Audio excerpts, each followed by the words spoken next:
Parmi ces milites sancti sepulchri, un chevalier va vouloir prendre son indépendance.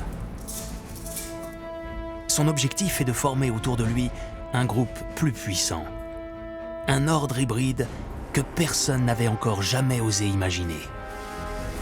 Des soldats d'un genre nouveau, à la fois religieux et combattants.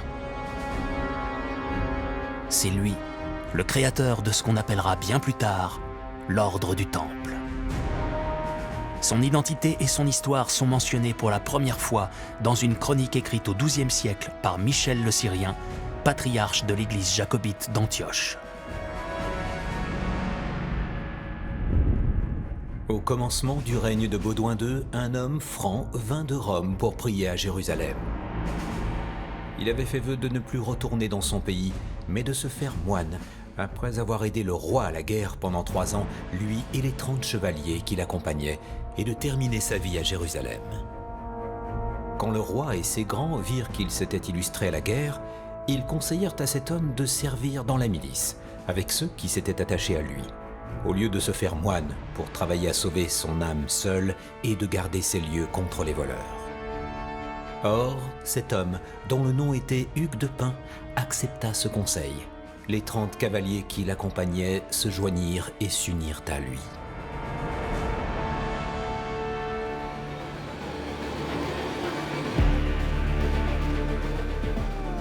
Hugues de Pint. Né dans le comté de Champagne vers 1070, dans un petit village dont il porte le nom, situé à 12 km de la ville de Troyes. Fils d'un seigneur champenois, il est chevalier au service du comte Hugues de Champagne. Avec son suzerain, Hugues de Pint a passé 3 ans en Terre Sainte au début du XIIe siècle, avant de retourner en Europe.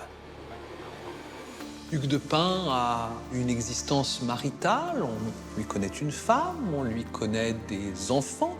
Et puis en 1114, touché par une piété profonde qui devait l'habiter de longue date, il repart en Terre Sainte. Et il part cette fois en Terre Sainte avec l'idée de ne plus en revenir. Hugues de Pint, c'est aussi un stratège militaire, un défenseur de cette Terre Sainte. Il a découvert véritablement ce qu'était Jérusalem et ça a dû être une révélation pour lui. À Jérusalem, on ne pouvait pas être un chevalier comme un autre. On pouvait être qu'un chevalier à part, tourné vers Dieu, tourné vers le service du Christ. Donc cette idée a dû germer au moment où il arrivait à Jérusalem. Pendant plusieurs années, Hugues de Pint mûrit son projet. Et en 1119, un événement va faire basculer son destin.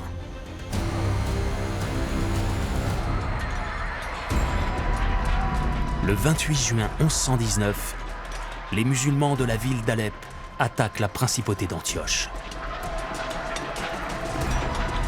La violence des combats sera telle que l'événement sera baptisé en latin Ager Sanguinis, la bataille du champ du sang.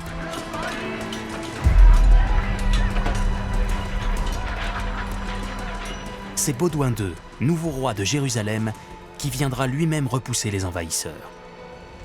Cette bataille va convaincre le souverain que la menace sur les États latins d'Orient devient trop forte et met en grand danger la présence des croisés en Terre Sainte. Le nouveau roi Baudouin II s'est rendu compte qu'il avait besoin de plus d'aide militaire que ce qu'il avait sur place. Il avait besoin d'une police des frontières, d'escortes sur les routes pour guider les pèlerins, et donc il avait besoin d'une force supplémentaire. C'est le 16 janvier 1120, dans la petite ville de Naplouse, située au nord de Jérusalem, que va se dérouler un concile qui va changer le cours de l'histoire. Organisé en assemblée autour du roi de Jérusalem, Baudouin II, et du patriarche Goromond de Piquigny, le concile réunit les principaux ecclésiastiques et nobles du royaume. Ce jour-là, les deux hommes vont approuver le projet imaginé par Hugues de Pint, la création d'un nouvel ordre de chevaliers, à la fois religieux et militaire, entièrement dédié à la défense de la Terre Sainte. L'opportunité a été saisie par le roi et par le patriarche. Ensemble, de faire le pari que cette communauté pouvait être opératoire.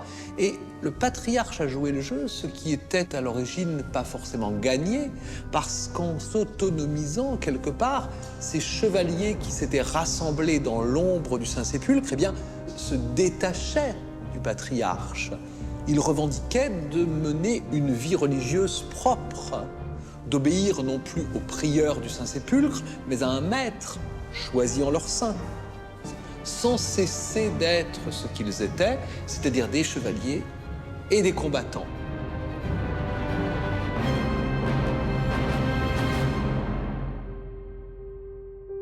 C'est le roi Baudouin II lui-même qui offrira aux membres de ce nouvel ordre un endroit pour s'installer.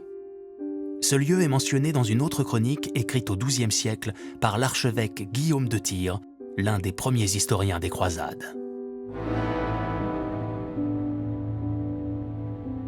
Dans le cours de la même année, quelques nobles chevaliers se consacrèrent au service du Christ et firent profession de vivre à jamais dans la chasteté, l'obéissance et la pauvreté. Comme ils n'avaient ni église, ni résidence fixe, le roi leur concéda un logement dans son palais, qui est situé auprès du temple du Seigneur. Le roi Baudouin II fait un geste très fort en leur abandonnant son palais. Le palais de Baudouin s'étendait au sud du mont du Temple, sur l'ancien palais du roi Salomon, c'est-à-dire juste au sud d'un monument majeur qui est le dôme du Rocher, l'ancien temple de Salomon, dont Hugues de Pint et ses coreligionnaires vont capter en quelque sorte le nom en se faisant appeler les pauvres compagnons de combat du Christ et du temple de Salomon. Les pauvres compagnons de combat du Christ et du temple de Salomon.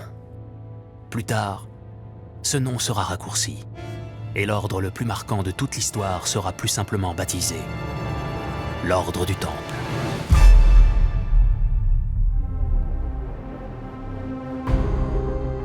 Confrontés au conflit permanent de la Terre Sainte, les membres de cette nouvelle confrérie doivent à présent trouver le moyen de se développer.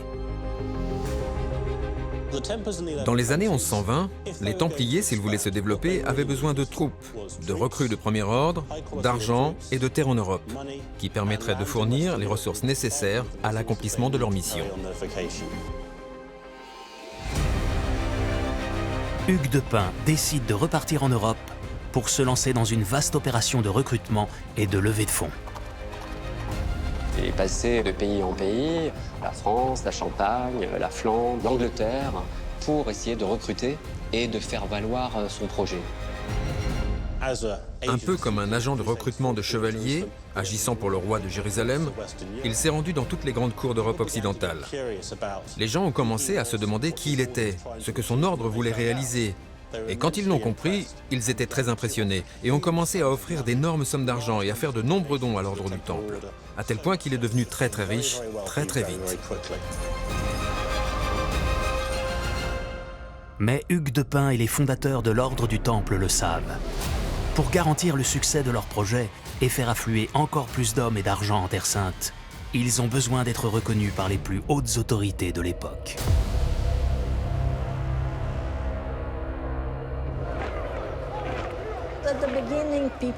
Au début, les gens se posaient des questions. Est-ce que ce sont des prêtres, des moines, des chevaliers?